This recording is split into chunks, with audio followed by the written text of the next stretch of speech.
Alright friends, welcome back to the sawmill, and this right here is going to be interesting. I don't know where this log even came from. I was down at the log yard trying to find some more white pine for some posts. I went ahead this morning, and I'll show you guys in just a second. I got another 8x8 milled up. It's over here on the tractor forks. And I went back down there to find another one. I need 3 more white pines for post for the timber frame. And I was telling myself to be on the lookout for some walnut because I need 4 more braces as well for the timber frame. I need those to be 4x6 by at least 51 inches long. And I found this right here. under a pile of some pine. I have no idea how it got there or where it came from.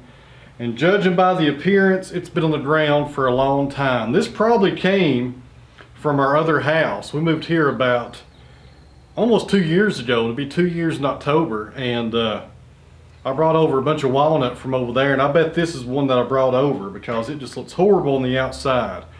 Got some face checking going on everywhere. I'll show you guys the end grain in just a second. And the main reason I'm showing this is I was talking to my buddy Tim this morning on the phone, and we were talking about walnut and the longevity of walnut and how you can leave walnut on the ground for 4, 5, and 6 years, maybe even longer. That's the longest that I've ever let lay on the ground for. And you can saw into it and it'll still be solid. You know, it's just amazing how walnut has a great rot resistance. You know, if somebody could afford it, you could build a log cabin out of walnut and it would be there till you was dead and gone, and probably your grandkids. It's just not going to go anywhere, guys. It's really rot resistant. Their diameter down here on the operator side, big old horsefly getting on my arm, 15 inches. And there's a lot of ants coming out right here. It's not those carpenter ants. So hopefully this thing isn't full of a bunch of ants or something. So anyways, 15 inches right here. And let's move the sawmill and we'll check this other end.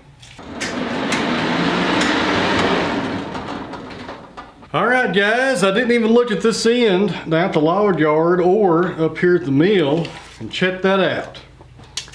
A nice hole right there. Goes up about 8 inches, maybe even further. Oh, goes a little bit further than that. I need to quit pushing. So this right here may be a disaster, guys. I may have spoke too soon and just should put this one in the burn pile. We'll have to see what happens, but maybe that doesn't go up too far. I need at least 51 or 52 inches of clear material for a brace. If that only goes up a foot or so, we'll be okay. Got a little bit of a swell on this side. We'll have to trim that off first.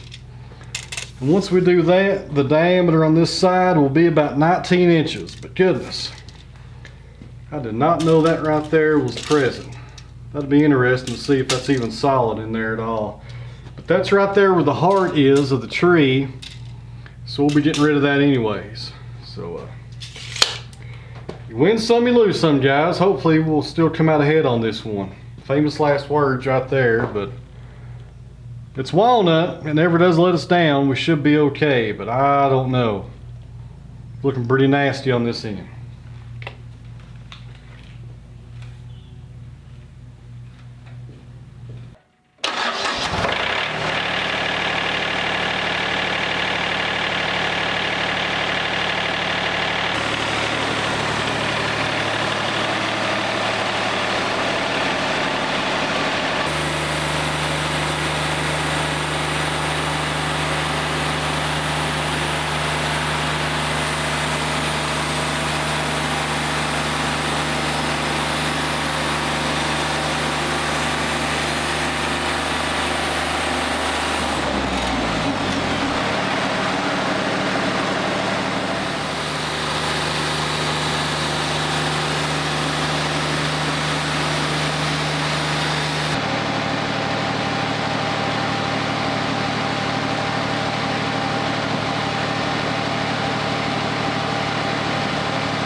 Alright friends, this is where I'm at. This is about 10 inches square. This is black walnut. It looks a little bit lighter, I know, but it will start turning that walnut color once it sits here for a little while. And here's what I'm thinking. There is a lot of bud damage right through here. You can see all those tiny little holes right there. And there's also some spalting right there and also on this corner. So I think this walnut is probably too far gone for braces, but It'll make some nice 5/4 boards with some character in it. And what I'm probably gonna do is flip it on the side because we got a knot right there in the middle and right there. And I'm gonna try to saw for grade, so we'll put those knots on the side and hopefully have some nice clear lumber out of this face right here. I'll probably switch it the other way actually, because both sides are about the same, really don't matter. And we should get some nice 5/4 by 10s out of this. And I'm not sure how that middle's gonna look. Right there's how it's looking on this end. Of course, on the other end, we got that hole. So let's see what happens, guys. We may get a few decent boards after all, but no braces, but better than nothing.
All right, friends, this log is finished. I got about 4 decent boards out of it. But right down here where that hole was, check that out. We got a small little colony of ants going on there. It's also rotted right down through there, but we'll cut that off with a chainsaw. And there's about 6 feet left of nice solid timber right there. So I'll probably call that one done and anchor seal both ends and put it up for a future mantle after about 2 or 3 years of air drying. That's 10 inches wide. It looks like it's about 12/4 on the thickness. So we'll have a nice mantle out of this in a few years. And I think that's gonna be the best strategy. Just cut that with the chainsaw and throw that in the burn pile.